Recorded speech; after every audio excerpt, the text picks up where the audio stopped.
it's LJ.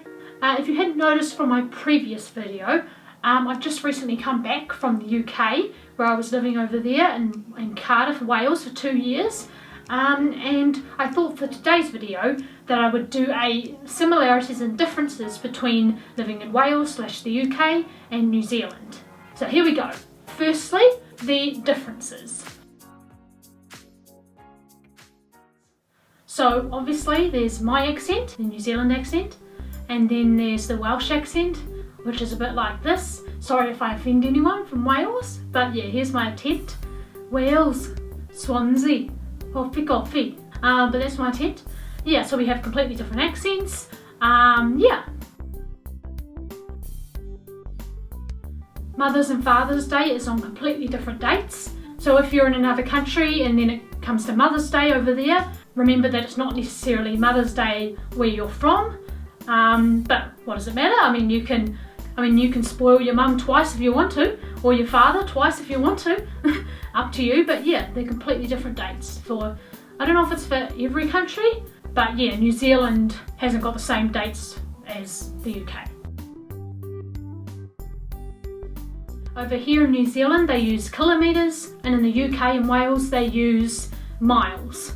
I have no idea how miles works, I don't know, but I think, I could be completely wrong, but it's either 60 or 80 miles is 100 kilometres.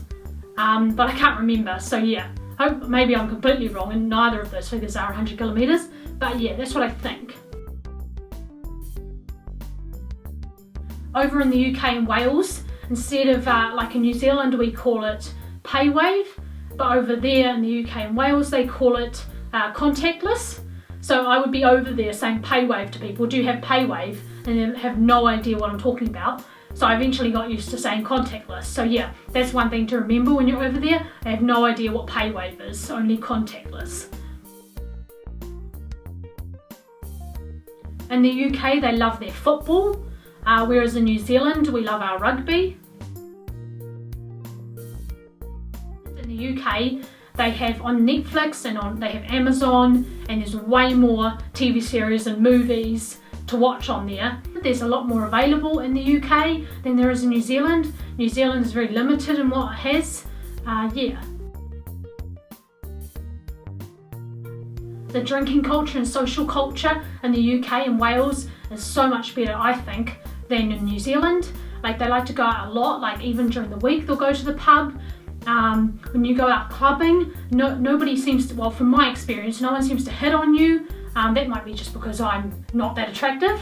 But anyway, they don't seem to hit on people as much over there as they do in New Zealand clubs. Here in New Zealand, we've only got Australia, and that's 3 hours away, and the rest of the world is even more than that. Whereas in the UK, they've got Europe right next door. They have so many more countries available to them to travel to, and at a reasonable, affordable price compared to what we'd have to pay to go to Europe, or even just to the UK. The UK is much closer to the rest of the world than New Zealand is. And for the similarities, waiting for the plane to go by. And for the similarities, in New Zealand and in Wales, we both have 2 languages. In New Zealand we have Māori and English, New Zealand English, and in Wales they have English and Welsh. The countryside in Wales and New Zealand I think are very similar from what I saw when I went over there. Both Wales and New Zealand have a longest place name. I'm not going to say them because they're very long and I probably will pronounce them wrong, but I will put them up on the screen for you. So there's the New Zealand place name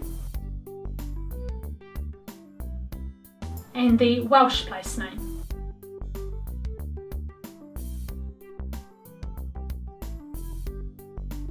Both Wales and New Zealand love their rugby and are really good at rugby. In the UK and in New Zealand we both drive on the left hand side of the road, which is great because when I eventually move back to the UK and if I get a car I won't have to worry about being on another side of the road because it's exactly the same. both New Zealand and Wales have the steepest road. Well, actually, Wales has just stripped us of the title of having the steepest road, or steepest street rather, but I consider the one in Wales as a road, not a street. I believe that Wales has the steepest road and New Zealand has the steepest street. But yeah, there's some controversy there. The street in New Zealand is called Baldwin Street, and the road in Wales is called, actually I'm not going to say it because I don't know how to pronounce it, but I'll put it up on the screen. So yeah, that's the differences and similarities between living in the UK/Wales and New Zealand. Yeah, if you enjoyed the video, please give one of these a thumbs up and let me know in the comments below if you're from Wales or where you're from in the UK, if you're from the UK or where you're from in general. Have a good day, night, wherever you are in the world. Take nothing for granted, don't take life too seriously, and I'll see you sometime in the near future. Bye!